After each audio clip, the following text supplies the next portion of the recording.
Bom, meus irmãos, que a paz do Senhor Jesus possa estar nos envolvendo nesse momento. Peço a todos os participantes que possam fechar os microfones para que possamos dar início agora à nossa reunião de estudos.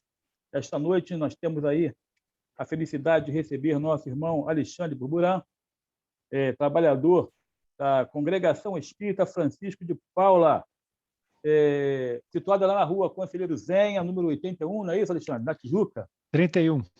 31, na Tijuca, Conselheiro Zenha, e hoje vai nos trazer o estudo do capítulo 1 do Evangelho segundo o Espiritismo. E para que possamos dar início à nossa reunião, eu vou ter aqui uma página para a nossa reflexão. Perante o mal, sempre o bem. Vibrações de paz em família é a obra. Não te deixes vencer do mal, mas vence o mal com o bem. Romanos 12, 21. Poucos passam pela vida sem serem envolvidos pelas sombras espessas do mal. Em qualquer circunstância, porém, recorde que a sombra só pode ser diluída sob a força expressiva da luz que espalha o bem. Revidar ofensas ou vingar a lesão que o feriu é o mesmo que atirar combustível inflamável em fogo ardente. Correntes vigorosas de energias se formam em torno das ações maléficas, contaminando e intoxicando quem as absorve. De certo, ante aos golpes ferinos da crueldade ou do desrespeito, pensará em justiça e ressarcimento. Reflita na sabedoria da árvore do sândalo, que sob o golpe da lâmina perfuma o ambiente sem reclamar. Prudência e esperança, desprendimento e compaixão em muitas situações. São escolhas conscientes de quem não quer alongar os efeitos do mal em si mesmo. Ainda que apele por justiça, proteja-se na intimidade contra as armadilhas do mal, que podem aprisioná-lo nas frias masmorras do ódio e da descrença, arruinando seus dias com mais aflição e fel. Tenha a coragem de acender a luz do amor e busque em Deus as forças que lhe faltam. Então, meus irmãos, nesse momento, estamos todos convidados a fechar nossos olhos, a fim de que possamos tranquilizar nossos corações, nossas mentes, para que possamos permitir que se aproxime de nós nossos companheiros no plano espiritual, nossos guias, nossos mentores, as equipes de trabalho de nossa casa, o Grupo Espírita Maria Madalena, que certamente essa noite se aproximam mais uma vez de nós, nos envolvem em vibrações de paz, de luz e de amor. E para que possamos juntos, unindo nossos pensamentos, nossas vontades, elevarmos ao alto, buscando alcançar as vibrações mentais de Jesus, nosso Mestre, para que possamos dizer a Ele: Senhor, louvado seja o Teu nome no reino do Pai Celestial. Rogamos a Ti, Mestre, que mais essa noite Tu possa abençoar o nosso intuito de realizarmos essa reunião de estudos, para que possamos buscar dilatar um pouco mais a nossa compreensão das leis de Deus, da lei de amor que nos envolve, através do estudo da doutrina do Consolador. Rogamos que Tu possa abençoar nosso irmão Alexandre Burburan, que hoje nos deu a alegria de aceitar o nosso convite para ministrar esse ensinamento, e que possamos, Senhor, termos ouvidos de ouvir, para que Suas palavras possam calar fundo em nós e que possamos ter como instrumento daquilo que viemos aqui fazer, promover a nossa reforma íntima através da reforma de nossos sentimentos, pois sabemos que é em nós que essa reforma tem que se dar, Senhor. Por essa razão, Senhor, nesse momento, com a Tua permissão, iniciamos a nossa reunião de estudos com as graças de Deus. Querido Alexandre, a palavra é sua. Fique à vontade.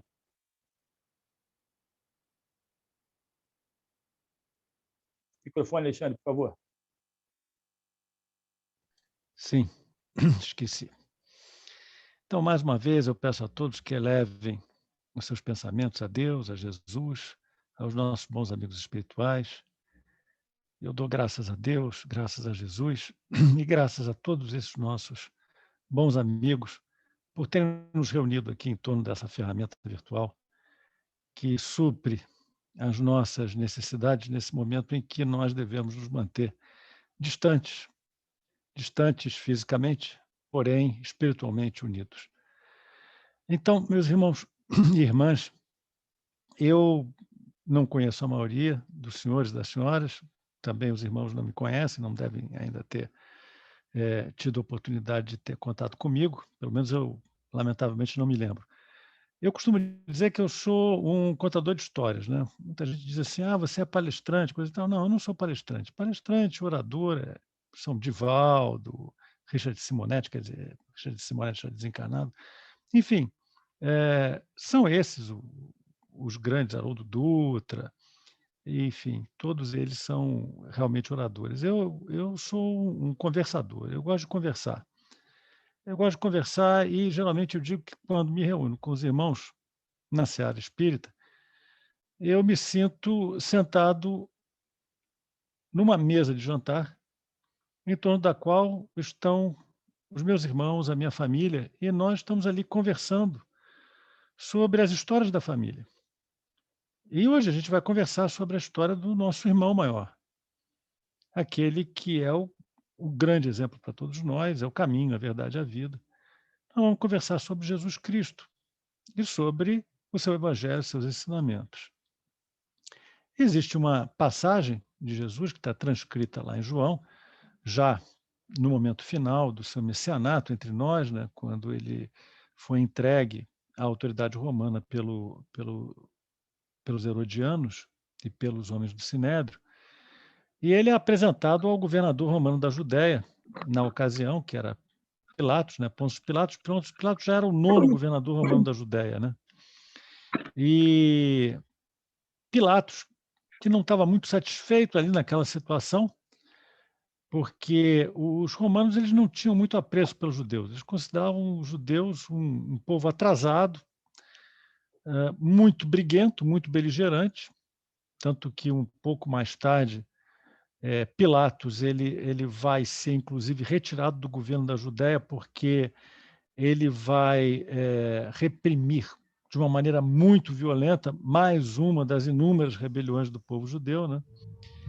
E ele acaba sendo até removido da Judéia por causa disso. Então, os romanos eles não tinham muito apreço pelos judeus.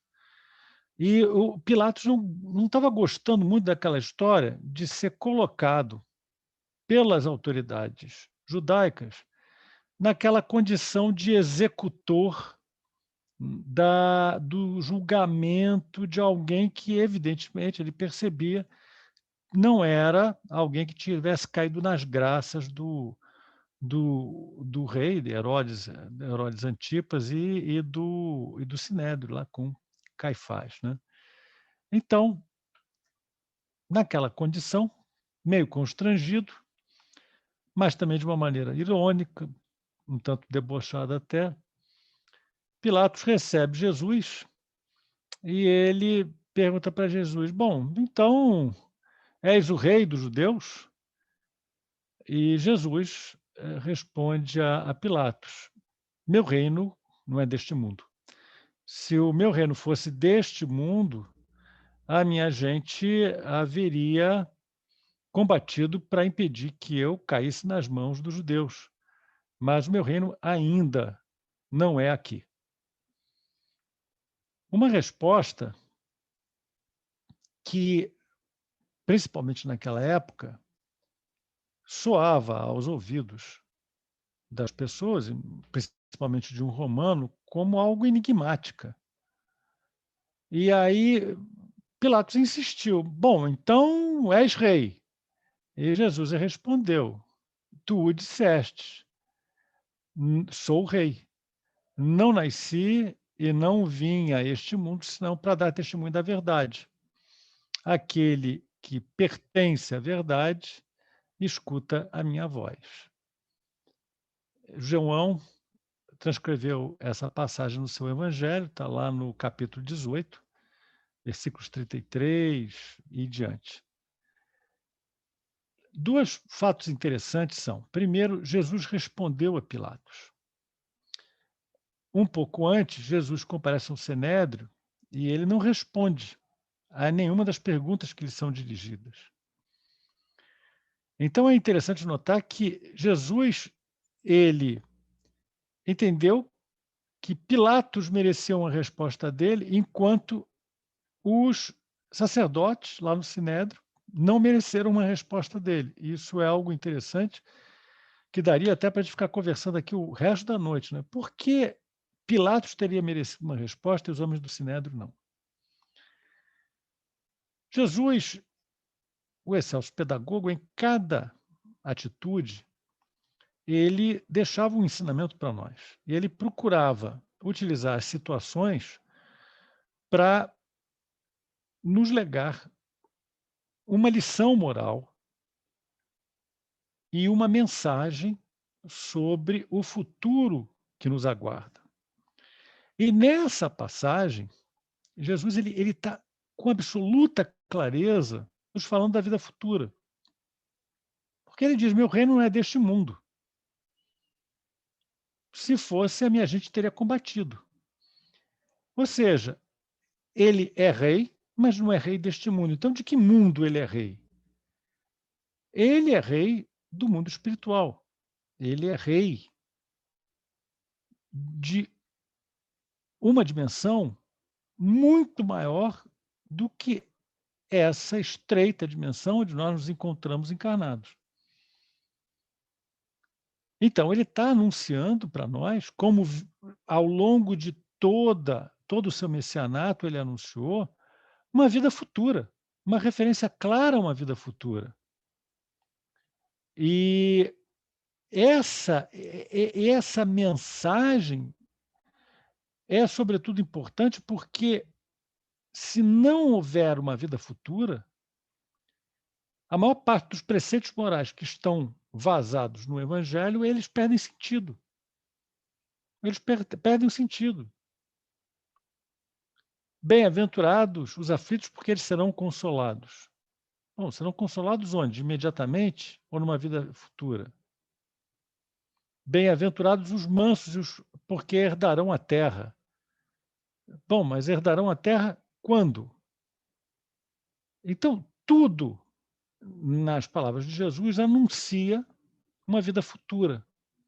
Anuncia algo que está além daquela circunstância temporal onde ele, naquele momento, se encontrava e até mesmo onde, neste momento, nós nos encontramos. Essa vida que não tem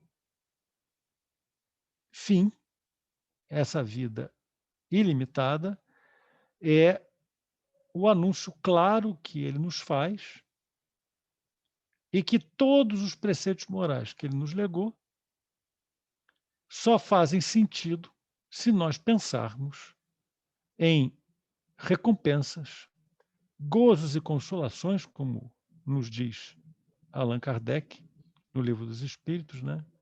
Gozos e consolações numa vida que vai se estender muito além do túmulo e muito além de uma encarnação somente. E é só mesmo essa ideia de uma vida futura e de encarnações em uma sequência que nos leva à evolução e ao aprendizado, que vai justificar, que pode justificar todas essas anomalias que a gente vê na vida terrena e que, para tantos que somente enxergam os limites dessa vida corpórea, parece uma grande injustiça, né? Parece uma grande, como alguém já disse, tentando ser espirituoso, uma grande piada. Eu já ouvi uma frase de uma pessoa, até bastante intelectualizada, não precisa citar o nome dela, da pessoa, mas ela disse que ela só acreditava em Deus se Deus fosse comediante, porque para ele a vida era uma grande piada. E dizia que, inclusive, achava que, muitas vezes, uma piada de mau gosto. Essa é uma visão de quem está limitado a essa vida material, limitado às circunstâncias de uma existência de 80 anos, 90 anos, 100 anos. Agora a gente está vendo mais e mais pessoas chegando, né, a essa idade de 100 anos ou mais. Então, é a pessoa que está limitada a esse espaço-tempo que nós conseguimos, de alguma maneira, dominar, essa pessoa ela vai achar que todas essas anomalias, tudo aquilo que está acontecendo em torno de nós, não se coaduna com a bondade, a justiça divina.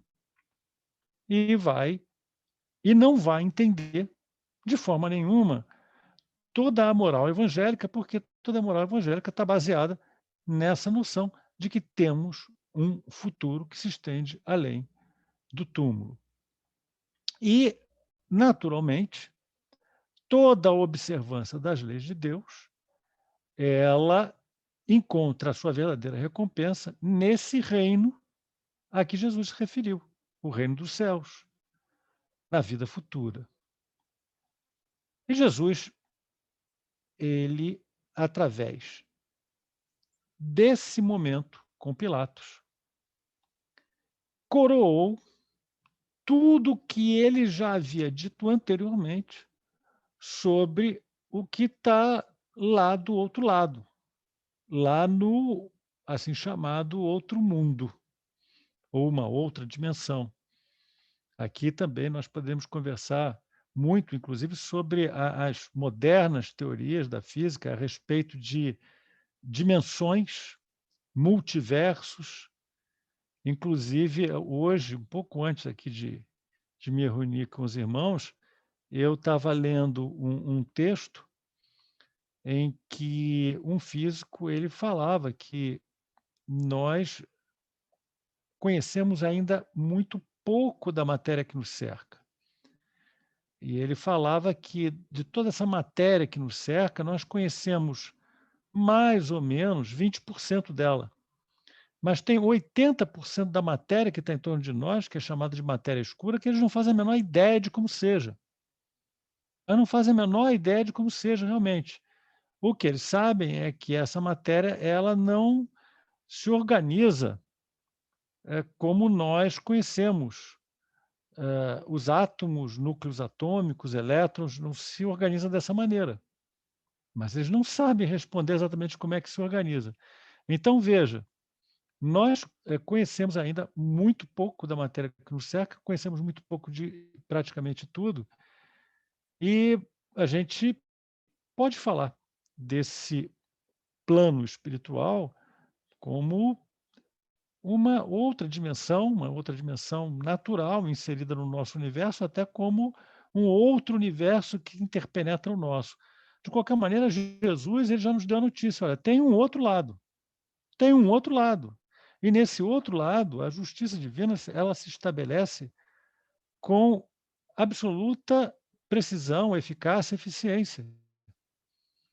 E ninguém fica sem a sua recompensa e ninguém fica sem ter de aprender. Não vou usar o termo punição, porque não existe punição. O que existe é reforço no aprendizado. Não aprendeu, vai ter de aprender por outros meios. E como a pedagogia divina ela é perfeita, se nós não aprendemos pelo amor, vamos aprender pela dor. Se nós não aprendemos por um determinado caminho, vamos aprender de uma outra maneira, através de um outro exemplo, através de uma outra situação. De qualquer maneira, o reino de Jesus, ele está lá nessa outra dimensão. E aí eu abro um parênteses. Essa outra dimensão, ou dizer que Jesus é o soberano Senhor nessa outra dimensão, não exclui a sua governança, a sua ascendência sobre este mundo onde nós estamos. O que se deve compreender é que nessa outra dimensão, ou no plano espiritual, vamos falar como espíritas, então vamos falar de plano espiritual. No plano espiritual, essa ascendência moral sobre nós, essa soberana justiça, ela é absolutamente percebida por todos os desencarnados. Basta lembrar que em outras passagens evangélicas, o que nós vemos? Nós vemos os espíritos obsessores, muitas vezes, eles se referindo a Jesus com absoluta consciência de quem é ele, Jesus. Então, em uma determinada passagem, um desses espíritos que estava obsidiando um irmãozinho que era considerado lunático, diz para Jesus: Cordeiro de Deus, o que nós temos contigo, ou o que tendes conosco? Ou seja, o reconhecimento de que ele era o Cordeiro de Deus. E Jesus, inclusive, manda que ele se cale. Cala-te, espírito imundo. Por quê? Porque o espírito reconhece nele a sua soberana autoridade, mas Jesus mesmo não quer que isso seja revelado dessa forma para as outras pessoas. E esse espírito, a gente sabe, depois ele se afasta, porque Jesus, ele impõe a sua autoridade e afasta o espírito obsessor. Então, Jesus ele não tem só o seu mandato estabelecido para essa outra dimensão. Ele tem o seu mandato estabelecido para todo esse setor do universo. Desde a criação do nosso sistema, desse nosso setor do universo, Jesus ele já é o governador de todas os espíritos que vieram aqui habitar e o governador de toda essa região do universo. Mas ele deixa claro que o reino dele não é deste mundo porque ele não pretende mudar nenhuma das nossas disposições temporárias à força da imposição da sua vontade, o que ele poderia fazer. Mas ele não faz porque nos dá o livre-arbítrio e a oportunidade de nós crescermos por nós mesmos. Então, fica muito claro que ele tem ascendência e mandato sobre todo esse setor do universo, mas, especificamente, ele nos dá uma lição, deixando claro que existe uma dimensão maior, onde toda a justiça se estabelece. Um fato interessante para nós espíritas é o seguinte, que todo cristão, talvez até todo religioso, né, todo espiritualista, ele tem necessariamente uma visão, uma crença numa vida futura. Porém, a ideia que se faz dessa vida futura é muito vaga, muito imprecisa. Ninguém sabe, todo mundo diz, nós vamos, depois da morte, vamos sobreviver, a alma sobrevive à morte.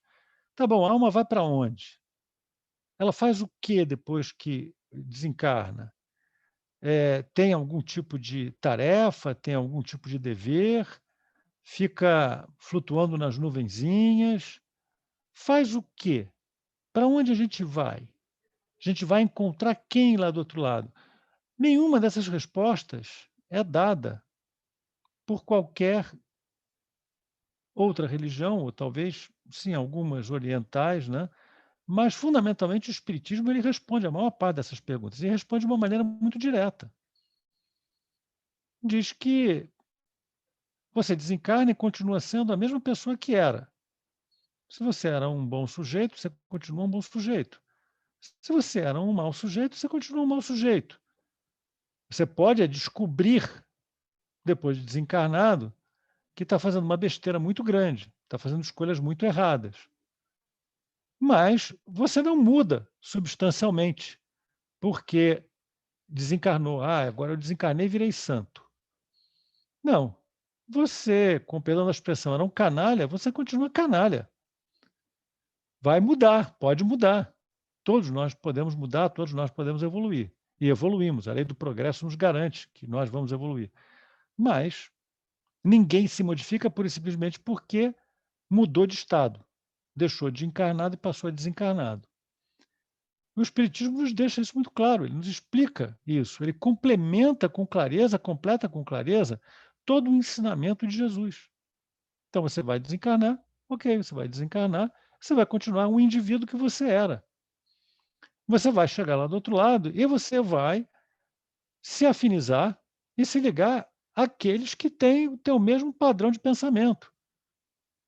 Assim como aqui no Encarnados, nós nos ligamos às pessoas, por exemplo, que gostam de conversar sobre espiritismo, que se interessam por assuntos doutrinários. Então, temos aqui um hall de 15 pessoas ou 14 pessoas que estão reunidas conversando sobre o espiritismo.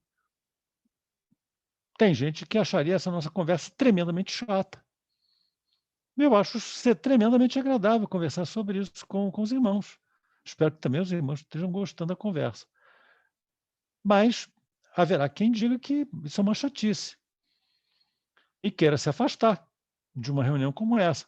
Também desencarnado vai acontecer a mesma coisa. Só que, desencarnado, todas as nossas ações são muito mais vívidas. Todos os sentimentos afloram, todos os sofrimentos também são mais graves. E isso é parte da própria promessa de Jesus a respeito da vida futura. Que na vida futura tudo se consuma de acordo com a soberana justiça, de uma maneira muito mais eficaz e direta que nós podemos perceber. E o Espiritismo nos fala isso. E nos diz para onde a gente vai, que nós vamos encontrar, eventualmente, os nossos queridos que já partiram antes de nós, eu digo eventualmente, porque alguns desses queridos eles já estão muito mais evoluídos. Ou então, quando a gente desencarnar, eles já terão reencarnado. Hoje mesmo eu estava pensando na minha mãe, que desencarnou, vão fazer 30 anos, agora em junho. Ela desencarnou no dia 21 de junho de 1991. Então, vai fazer 30 anos. Eu fiquei pensando assim, bom, será que quando eu desencarnar eu ainda vou encontrar minha mãe ou ela já terá reencarnado quando eu chegar lá do outro lado? Bom, depois eu vou saber. Mas fica a especulação. Mas veja que eu já faço planos. Como espírita, eu já faço planos. E isso significa o quê, fundamentalmente? Que as promessas de Jesus sobre o reino dos céus, para nós espíritas, não são uma mera utopia ou uma figura de linguagem, uma fantasia que um filósofo utópico apresentou para a humanidade. Não, é uma absoluta realidade. Nós sabemos que é uma realidade. Uma realidade, se eu posso me expressar dessa maneira, tão concreta quanto a nossa vida material. E dentro dessa certeza, nós fazemos os nossos planos, nós trabalhamos. E também, espera-se, não nos vinculamos de uma maneira tão enraizada às questões desse mundo terreno onde nós estamos. Então, com a visão que nós recebemos, o nosso ponto de vista a respeito da vida, ele muda completamente. Mas antes ainda eu gostaria de falar de um ponto mais específico, que é sobre a própria realeza de Jesus. Nesse capítulo 2, Kardec tem uma preocupação grande de responder à questão. Jesus, ele teria, porque ele disse que era rei, mas Jesus teria alguma realeza dentro do nosso plano, do nosso mundo?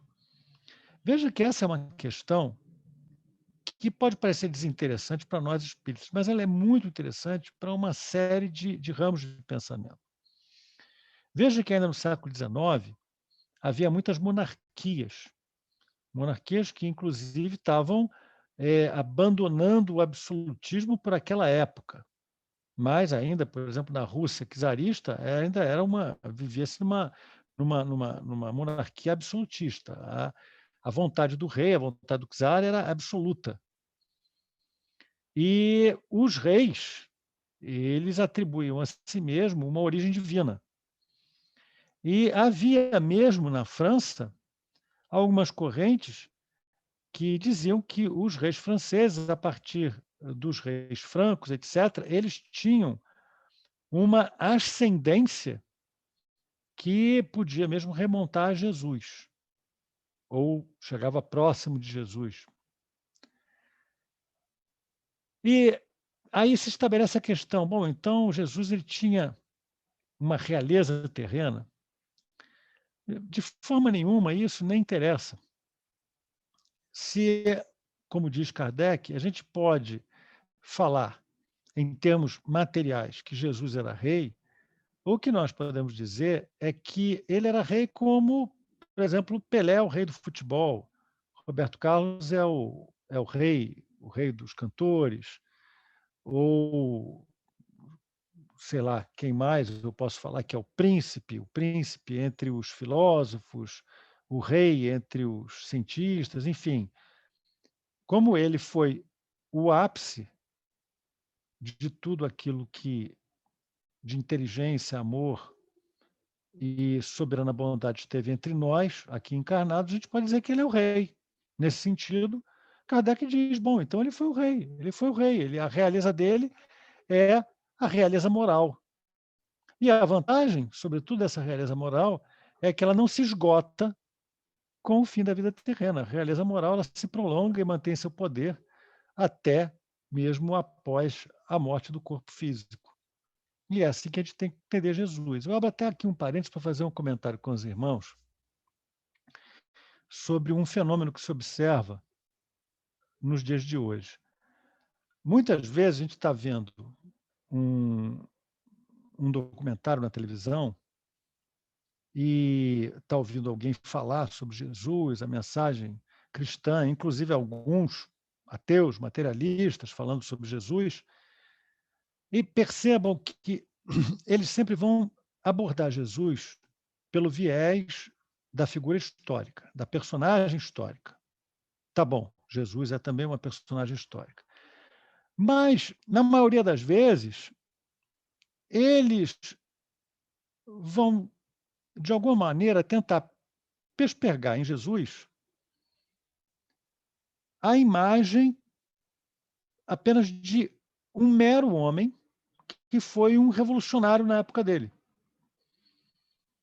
E expurgar toda a característica de um mensageiro divino, toda a característica de um puro espírito que veio nos visitar para nos instruir e levar a um novo estágio de compreensão. Então, toda a visão espiritualista eles tentam expurgar. E aí ficam com uma série de perguntas. Eu no domingo ou no sábado, agora não me lembro, eu estava vendo Discovery, e aí tem um programa que eu tenho acompanhado, né, uma série que é A Bíblia Proibida. Não sei se os irmãos já assistiram, se gostam do Discovery, mas onde eu quero chegar? Um dos analistas falava sobre, na verdade, eles estavam falando sobre Maria Madalena, né? O tema principal é Maria Madalena, né? A figura de Maria Madalena, como ela era importante entre os apóstolos de Jesus. E aí vem aquela velha história do Maria Madalena, ela teria sido algo mais para Jesus? E aí um comentador diz o seguinte: era de estranhar que Jesus, já tendo chegado a uma idade madura, como um varão judeu, ele não tivesse casado. Inclusive, não se encontra rabino solteiro. E isso é uma verdade. Não tem rabino solteiro. Hoje, quer dizer, hoje em dia tem aí, com umas novidades que aconteceram, enfim, ainda tem, já surgiram os rabinos solteiros, mas rabino, ortodoxamente falando, não tem rabino solteiro, todo rabino é casado. E aí Jesus, então, como rabi, coisa e tal, ele tinha que ser casado, ele tinha que ter uma mulher. Então, Maria Madalena teria sido mais do que simplesmente uma seguidora, teria sido mulher de Jesus, etc. E vai lá uma série de considerações. Isso é uma distorção completa, primeiro, do caráter perfeito de Jesus, do caráter espiritual de Jesus e até da missão que ele vinha cumprir. E mesmo essa assertiva de que um varão judeu, chegando à maturidade, ele não podia se conservar solteiro, eu tenho um exemplo que está ali do lado de Jesus, um pouco antes, de um varão judeu que era solteiro. Estou falando de João Batista. João Batista não era casado, né? E ninguém considera fazer nenhum tipo de questionamento a respeito dessa posição celibatária de João. E João também tinha uma série de seguidores. Eventualmente foi chamado de rabi também por alguém, ou pelos seus seguidores. E ele morreu solteiro. Ele desencarnou solteiro. Então, é esse tipo de viés através do qual se procura recriar a imagem de Jesus. Nós que somos espíritas e que sabemos da grandeza de Jesus, do mandato que ele veio cumprir entre nós e de tudo o que o afasta das nossas preocupações mundanas, não podemos aceitar essas considerações. Não podemos dar crédito a elas, porque elas derivam de uma necessidade, às vezes até bem intencionada, de dar a Jesus um caráter muito humano, tão humano que vai incorporar os nossos defeitos e necessidades. Eu tenho necessidade de uma vida conjugal. Espero que a minha mulher também tenha e se sinta feliz com isso. Mas eu tenho necessidade de uma vida conjugal. Eu não consigo me imaginar sem viver num ambiente familiar, com filhos, uma companheira para dividir as felicidades e as agruras da vida. Mas eu sou o quê? Eu sou nada, eu sou um espírito endividado em aprendizado, que vou ter que passar por muita coisa ainda. Mas imaginando um futuro como espírito perfeito, na verdade, eu terei a humanidade como um todo como a minha grande família. E isso sem nenhum tipo de barreira. E não vou ter absolutamente nenhum tipo de necessidade ou arrastamento à satisfação de apetites físicos, que hoje ainda, naturalmente, exercem efeito sobre mim, exercem efeito sobre a maioria das pessoas, né? Então, Jesus ele não tinha essas necessidades. E quando nós falamos, ou ele diz que o meu reino não é deste mundo, o reino dele não é deste mundo, até porque ele não vive na mesma vibração que nós, não tem as mesmas necessidades que nós. É quase como quando nós dizemos para alguém, quando estamos numa situação desagradável, que aquilo não nos pertence. Quando tem alguma coisa muito ruim que a gente não gosta de jeito nenhum, com o qual nós não nos conectamos de jeito nenhum, o que nós dizemos? Isso aí, pô, afasta-se de mim, isso não me pertence. Esse mundo de paixões e de violência, injustiça, isso não pertence a Jesus. O reino dele não é deste mundo. O reino dele é de um mundo de absoluto amor, absoluta compreensão, de justiça plena, perfeita. Então, à medida em que nós compreendamos claramente a posição de Jesus entre nós e compreendamos claramente que ele nos assinalou que existe uma continuidade para a nossa existência, que há uma vida futura, com essa ideia clara e a comprovação que torna a crença nessa ideia algo concreto e inabalável, que é o que o Espiritismo nos dá, quando ele traz o testemunho daqueles que já partiram para o plano espiritual e voltam para dizer: olha, eu estou aqui, eu estou vivo, eu vivo nessas condições. Isso traz para nós uma mudança no nosso ponto de vista de tudo que nos cerca, que nos coloca absolutamente conscientes de que essa vida corpórea é uma simples passagem e que nós devemos atuar no presente com os olhos postos naquilo que vai nos suceder quando nós estivermos no plano espiritual, ou com os olhos postos no que vai nos suceder ao longo de inúmeras encarnações que ainda virão. Então, é como Emmanuel diz, Chico repete, nós não podemos mudar o passado, mas nós podemos agir no presente de forma a que o nosso futuro seja melhor.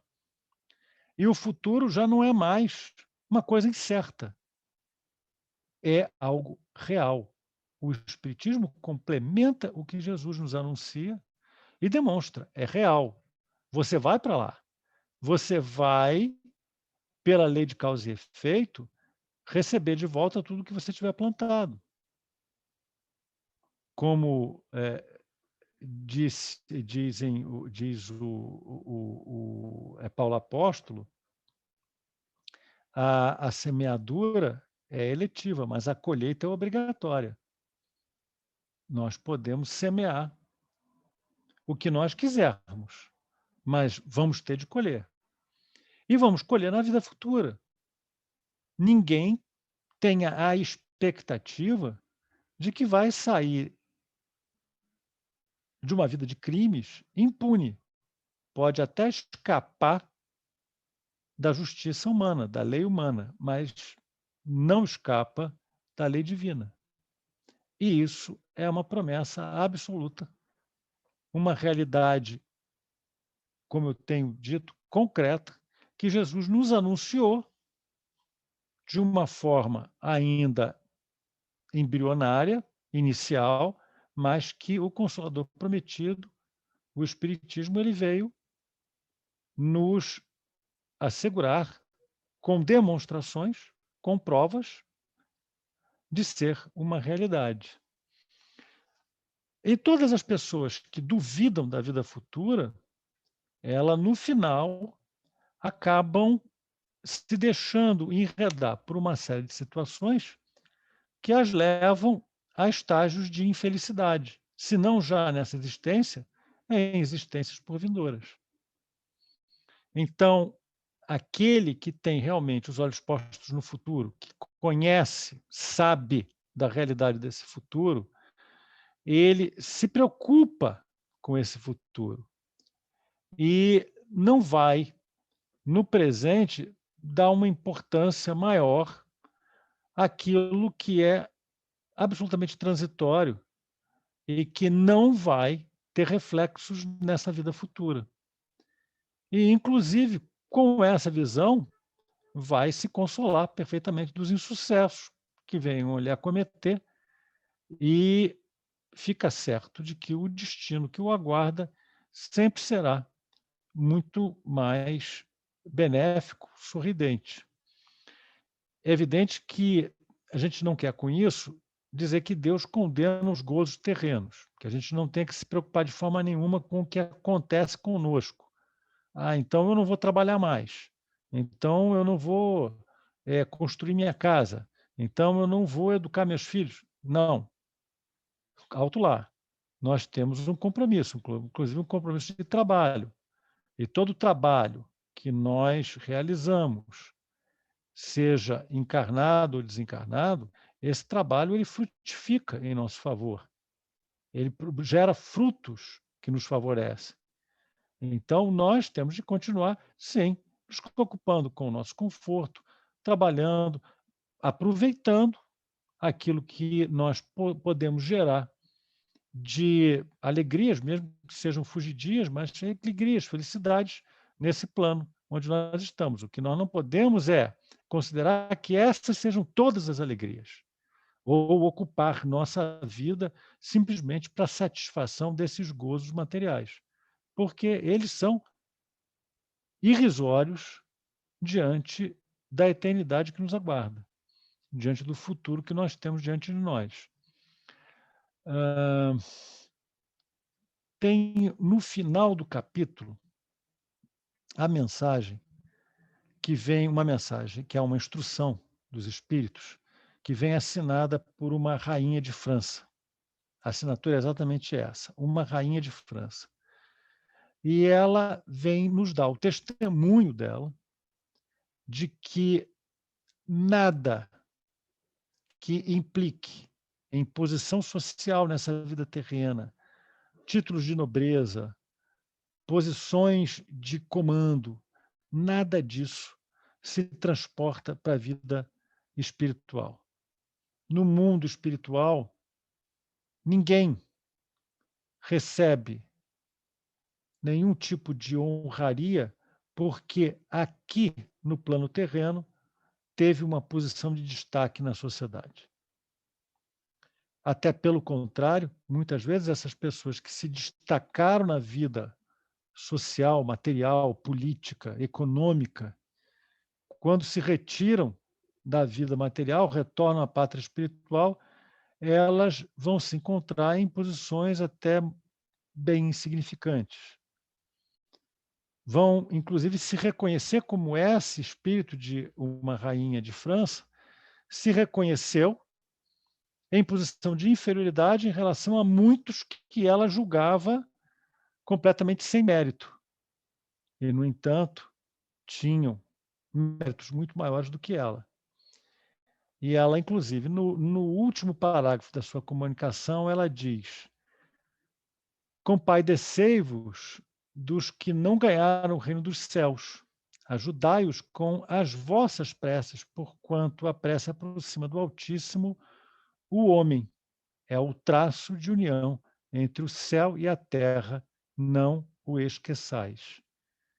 Então, ela nos convida a rezarmos, a orarmos por todos esses que nós imaginamos, pelas condutas que eles tiveram, enquanto estiveram entre nós, não ganharão o reino dos céus, ou seja, não ganharão a felicidade esperada no plano espiritual. Ainda, muitas vezes, terão de retornar por encarnações sucessivas para poderem resgatar os descaminhos que eles tenham cometido ao longo da encarnação precedente. Então, meus irmãos, a mensagem geral do capítulo 2 do Evangelho segundo o Espiritismo é essa. O que eu sempre digo, toda vez que eu converso com as pessoas, e algumas pessoas dizem assim: ah, pô, que legal, que interpretação bacana que você deu, eu não seria capaz de ter essa interpretação. Bom, a primeira coisa que eu explico é o seguinte: eu sou pouquíssimo original. De tudo que eu falei aqui, pode ter sido aqui 1%, 2%, alguma coisa original minha. Os outros 98% vieram de algum tipo de leitura ou estudo precedente que eu me interessei por fazer. Então, não estou sendo novidadeiro em nada. Como eu disse, eu gosto de conversar. Então, estou conversando daquilo que eu já li. Assim como a gente conversa sobre as notícias do jornal, do dia, eu estou conversando com os irmãos sobre as notícias que eu leio nos livros espíritas. E convido todos a lerem o Evangelho segundo o Espiritismo. Porque, entre todas as notícias que Kardec nos traz, cada um de nós lê um trechinho delas de uma maneira que é muito adequada ao momento em que se está vivendo e de acordo com as necessidades que cada um de nós tem. Então, as irmãs e os irmãos, eles podem, eventualmente, ler esse capítulo hoje de noite, que é um capítulo curto, antes de dormir, e vão ter ideias muito diferentes daquelas que eu tive para vir conversar aqui com os irmãos. avançarão em outros temas, em outras questões que não era o meu momento ter vislumbrado. Por isso fica o convite. Leiam o capítulo 2 do Evangelho segundo o Espiritismo e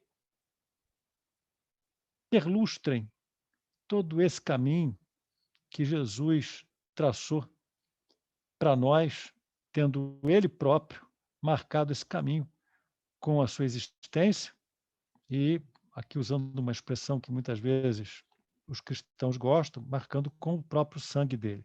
Embora a gente saiba que o mais importante é o espírito, não é o sangue. Meus irmãos, mais uma vez eu agradeço a todos por esses momentos, por esse convívio harmonioso, por essa noite agradável, pela oportunidade de conversar. É muito útil, principalmente para mim. Aqui uma última notícia. Eu lendo uma página de uma entidade americana que se dedica à pedagogia, à pesquisa pedagógica, lá eles falavam sobre o percentual que as pessoas eram capazes de absorver em diferentes atividades pedagógicas. Então, eles diziam o seguinte, que uma pessoa que vai a um seminário ou uma palestra, ela absorve 5% daquilo que é falado. Isso é uma pessoa normal, tá? Mas, em contraposição, a pessoa que palestrava ou que era parte do debate do seminário, ela absorvia 95% do que era dito ali. Então, meus irmãos, quem tem que agradecer aqui por essa noite sou eu, porque eu fiquei com 95%, porque eu fui ler, fui estudar, fiquei com 95%. Os irmãos, se não forem ler o Evangelho e não forem estudar, vão ficar só com 5%. Então, eu agradeço aos irmãos por terem me dado 95%. E eu lamento que vocês fiquem só com 5%, mas vocês podem corrigir isso lendo o Evangelho segundo o Espiritismo e, naturalmente, se aprofundando mais na doutrina espírita. Meus irmãos, graças a Deus, graças a Jesus e graças aos nossos amigos espirituais por essa excelente noite que nós tivemos. Muito obrigado. Querido irmão Alexandre, nós aqui agradecemos aí a sua boa vontade, a sua disposição, a sua disponibilidade, e fique tranquilo que nós vamos contribuir bastante para que você consiga adquirir muitos mais bônus hora, porque a nossa irmã Deni não vai deixar você sossegado, não, hein? Esperamos estar com você em outras oportunidades, brevemente, porque acredito que foi a impressão de todos os participantes. Foi bastante esclarecedora e instrutiva a sua explanação. Agradecemos muito. Leve um abraço lá para os irmãos da Congregação Espírita Francisco de Paula, na rua Conselheiro Zenha, 31, Tijuca, não é isso? Exatamente. Perfeito, perfeito. Leve um abraço para os irmãos da sua casa e agradecemos mais uma vez. Meus irmãos, depois dessa instrutiva conversa com o nosso irmão Alexandre e observando o aconselhamento de buscarmos estudar mais profundamente, não só esse ponto, né, mas também as obras da doutrina, para que possamos termos os instrumentos necessários para fazermos aquilo que viemos fazer, né? Para que possamos fazer aquilo que viemos fazer. Ô, Mauro, você quer falar, querido? Não. Perfeito. Então, vamos buscar esse conhecimento para que seja ferramenta para aquela forma íntima, aquela transformação moral que sabemos, né? É o momento de ser feita no campo dos sentimentos. É hora de nós promovermos a nossa evolução moral para que ela alcance o mesmo nível que a evolução intelectual da humanidade já atingiu e possam passar a crescerem juntas, no mesmo nível, para que possamos alçar voo, né? Até onde é o nosso destino. Então, muito obrigado mais uma vez, irmão Alexandre Burburã. E somos mais uma vez convidados a fechar nossos olhos, tranquilizar nossos corações, apacentar também nossos pensamentos, para nos tornarmos receptivos, a fim de permitir que se aproximem de nós nossos companheiros do plano espiritual, nossos guias espirituais, nossos mentores, aqueles espíritos amigos e afins, que certamente essa noite estiveram conosco, ao nosso lado, aproveitando esse momento de reflexão, e permitir que eles, que são os verdadeiros enviados do nosso Mestre Jesus, possam fazer com que chegue até nós essas vibrações que hoje nós ajudamos a produzir. Vibrações de paz, de luz, de amor. E que nesse momento nós possamos, estando receptivos, sentir que sobre nós desce essa suave brisa, essa onda de energias positivas, pois nesse momento somos todos beneficiados através do passe espiritual. Sintamos todos.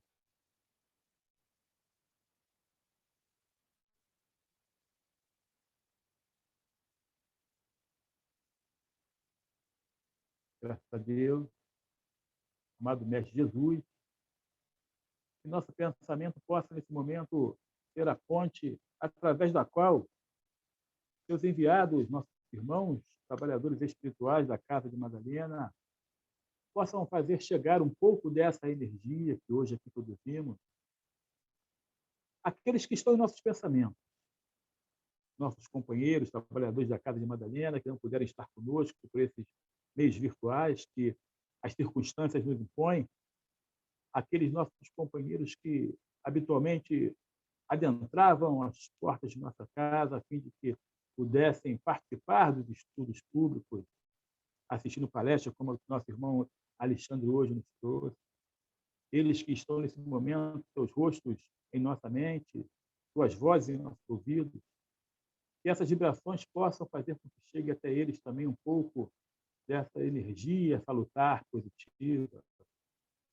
E aqueles irmãos que sabemos, passando pelas dificuldades que as circunstâncias nos impõem, de ordem física, moral, emocional, aqueles que, acometidos das enfermidades que o corpo físico nos impõe, onde quer que estejam, possam ser alcançados também por nosso pensamento. E que até eles chegue um pouco dessas vibrações que hoje, nesse momento, produzimos em comunhão de desígnios com os trabalhadores espirituais da Casa de Madalena. Que todos possam receber o seu opinião dessa luz salutar. E que possamos projetar nossos pensamentos também para aqueles companheiros, aqueles amigos, nossos amores, que até bem pouco tempo caminhavam ao nosso lado, ombreavam conosco essa caminhada de vicissitudes e dificuldades, seja no nosso grupo familiar, seja nas nossas relações sociais, mas que quis a providência divina que antes de nós retornassem à verdadeira pátria, ao plano espiritual. Que seus rostos e suas vozes possam ressoar em nossos sentidos, para que eles possam ser também alcançados e beneficiados com essas energias.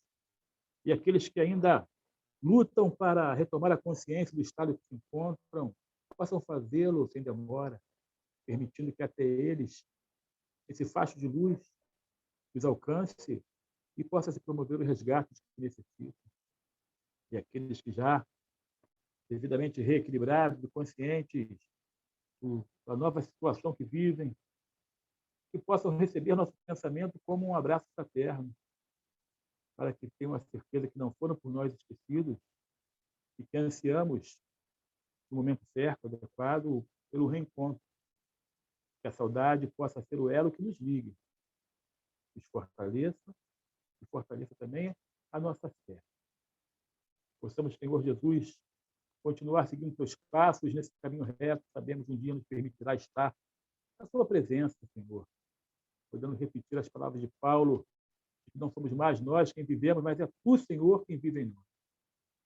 E que quando esse dia chegar, possamos nos felicitarmos, pois teremos a consciência da missão cumprida. Teremos o merecimento e podemos compartilhar a felicidade prometida.